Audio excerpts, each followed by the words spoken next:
नई Delhi railway station पर हुई भगदड़ पर शिवसेना उद्धव ठाकरे गुट की सांसद प्रियंका चतुर्वेदी ने कहा कि यह अत्यंत दुर्भाग्यपूर्ण है और इसकी जिम्मेदारी भारतीय रेलवे और रेल मंत्री की है, जो इस घटना की जिम्मेदारी लेने से इनकार कर रहे हैं।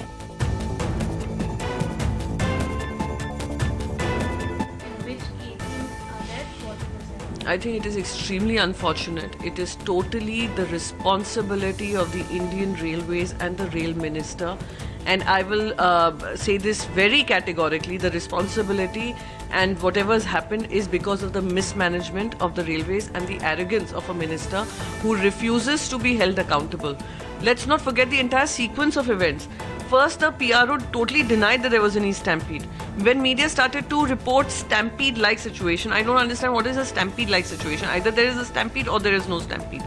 Then injuries were reported and we heard the railway minister tweet saying that on his expose that everything is under control.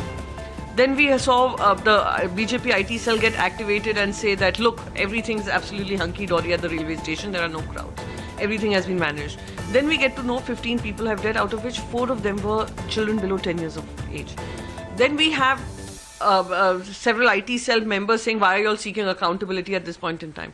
Please understand the number of rail accidents that have happened. Understand the number of derailments that have happened. Understand, even in Mumbai we had a stampede situation in Bandra station. Yet there is no one taking the responsibility, and we come up and we have ministers and ministries sent through sources-based information putting out that this was a conspiracy against India, conspiracy against the railway ministry. We are seeing passenger fares increase. The basic trains reducing, because of which passengers, you've seen how they travel like they are like cattle is moving around. It is shameful. Obviously, you have people, bhakts, who want to go take a dip in the Sangam. Mahakumbh has become a very important holy site and part of the religious procedure. However, you have not created management good enough to keep the passengers safe. And it's so silly now. We heard the PRO come forward and say one person slipped and that is why the stampede occurred. So you are blaming the passenger now for your mismanagement. When will the government hold itself